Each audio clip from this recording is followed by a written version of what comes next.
Effectivement, cette question, ça fait plusieurs mois qu'elle est posée. Ça fait plusieurs mois que cette question du campement sous le métro aérien fait l'objet de plaintes des riverains. Et ça fait également plusieurs mois que la presse s'en est fait écho déjà.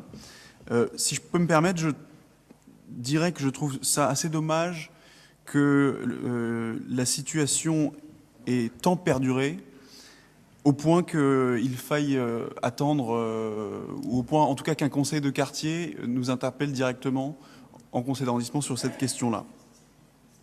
Et puis, ma collègue Fadila Mehel était assez prudente, mais j'irai même plus loin, tout en espérant me tromper, monsieur le maire. Mais je reste persuadé que certaines situations perdurent plus facilement à Paris, et particulièrement dans le 18e arrondissement, alors qu'elles seraient, et elles sont parfaitement inenvisageables et inacceptables dans d'autres arrondissements parisiens. Donc je m'interroge sur les raisons de ce genre de situation. Alors peut-être qu'il faudrait apporter une réponse policière, évidemment, monsieur Pascal Julien, pas seulement policière, mais la réponse policière est en tout cas nécessaire.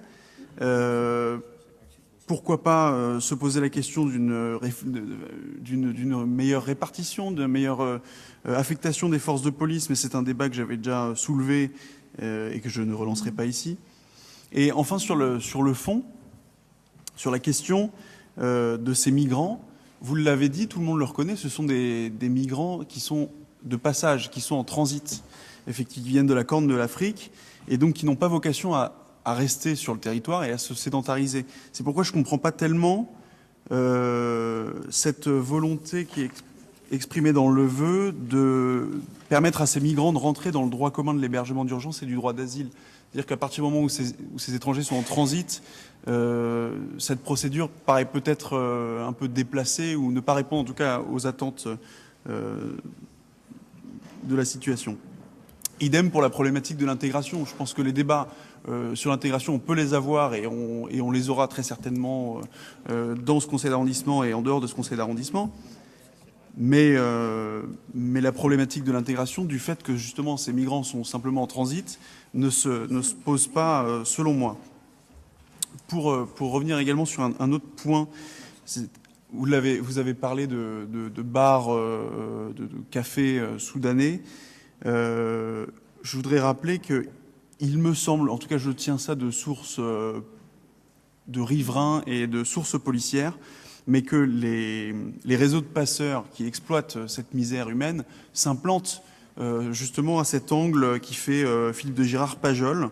Et donc j'appelle l'attention de la mairie, des services de police pour éventuellement, mais je pense que vous êtes déjà informés de la situation, et pour se saisir du problème. Et la question humanitaire, elle est cruciale dans ce sujet, sur ce problème-là, et on ne veut pas l'éluder. Mais la question du droit à la tranquillité des riverains est aussi primordiale. Alors, monsieur Julien, vous l'avez dit, la police, une réponse policière uniquement n'est pas suffisante. Et du coup, je partage l'analyse de monsieur Briand, tout début lors de sa première réponse, sa première intervention. Et je vais dans son sens, c'est-à-dire qu'il faut, selon moi, réfléchir à la réappropriation de l'espace public par les habitants. Et il n'y a que comme ça que sur un court ou moyen terme, on pourra résoudre cette question. C'est d'ailleurs une politique qui est menée à Paris et dans le 18e arrondissement par vous-même, dès lors qu'il y a des dégradations dans certains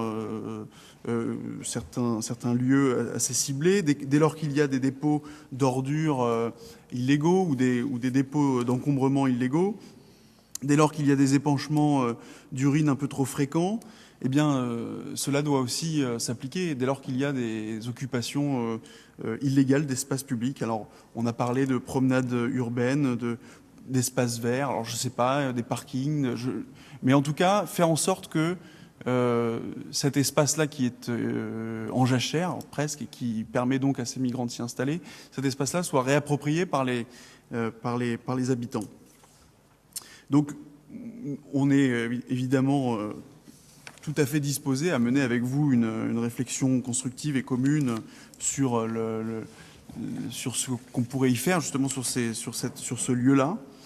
Je ne donnerai pas la position de vote du groupe parce que j'ai l'impression qu'on est assez divisé. Malgré tout,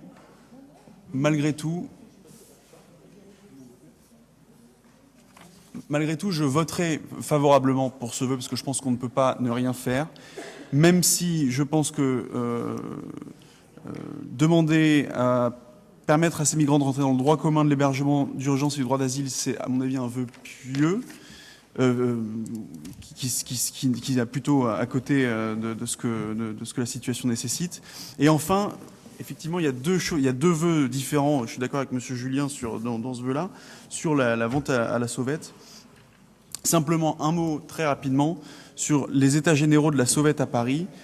La dernière fois que j'ai proposé, monsieur le maire, des états généraux, vous m'aviez répondu que les états généraux, c'était toutes les semaines dans le bureau du maire du 18e. Donc, j'ose espérer que les états généraux de la sauvette à Paris se tiennent également, effectivement, toutes les semaines dans votre bureau. Et je vous remercie.